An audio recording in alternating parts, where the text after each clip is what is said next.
Gang stalking is a framework of social control of group of people, and this framework can be used by any system, even non-government system, to attempt to control an individual or group of people without doing anything illegal in the control framework. From this fact, things are very clear that whoever wants to gang stalk the T, they don't want to do anything illegal as a part of gang stalking.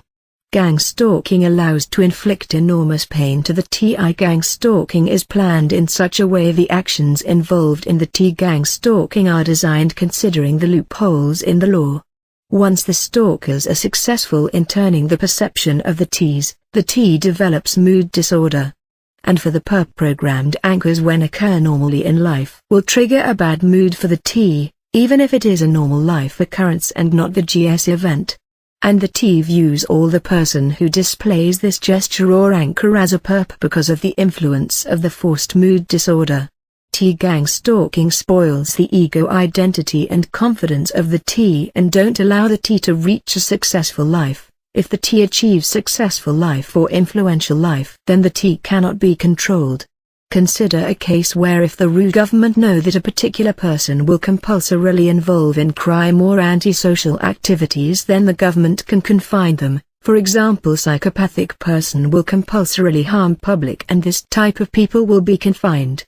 But in the case of person with narcissistic or sociopathic psychology or something similar in concept, the government cannot confine them, because the probability that the person with such psychology involving in antisocial activities varies from person to person. And the probability that the person will involve in antisocial activities depends on numerous factors. If the government still confines the person, then it is like punishing an innocent person for the sole reason that the government suspects the person who may involve in illegal activities, who didn't commit anything illegal. Similar to the above concept, if the RU government or a RU criminal system who wishes to control a person who didn't involve himself in crime, then gang stalking is the only way to do it, and this rationalizes the use of gang stalking on Ts.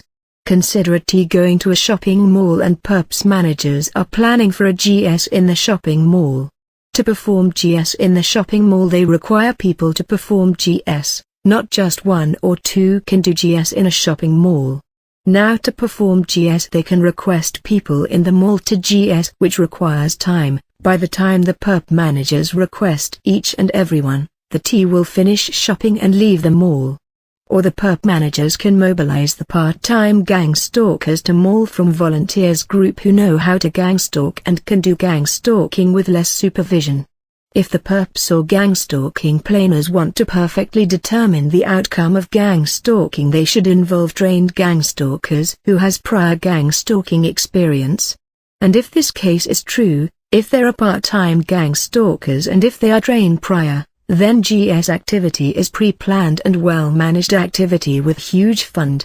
Even if the funds are available for GS activity, how many of the perps will be willing to dedicate their time for GS at time convenient for the perp managers, and how the GS managers mobilize or collect the trained gang stalkers from a different location and move them to the shopping mall where GS activity is planned. The system is well funded and the fund magnitude is comparable with the national scheme's budget. The perps who are part of the GS system or T social control easily manages to turn the public against the T for the GS session. Why does the public turn so easily, and what reason is explained for the public to make them to agree for the perps request in the T stalking? Does the public turn because the GS session involves nothing illegal? Mostly it involves coughing, bumping into the T, or other simple inconvenience. Or the public is given money to take part in the GS session and stalk the T. If the perps give money to take part in the GS session, then who funds the GS sessions, which happens 365 days a year, and what is the magnitude of the money funded for gang stalking the T? And who can fund so much money? The public is turned because the organizers and the perpetrators of organized gang stalking use a false causes pretext and lies to fool and motivate the public and the perpetrators involved. They use a pretext to cover and attempt to justify their harassment and terrorism of the targeted individual. Considering the points discussed above, the magnitude of fund required for gang stalking is huge and depends on severity of control. The money required for gang stalking increases. If the GS manager wants to organize the gang stalking activity for every day, then they has to employ at least 100 for a medium severity control of T. How much is the average living cost of a perp getting involved in the GS? Say the average living cost of $4,000 for a month. And per day living cost will be around $130. Since the perps are normally part-time workers, then the cost will be less, so let us consider the cost is $100 per day per perp involved in the gang stalking.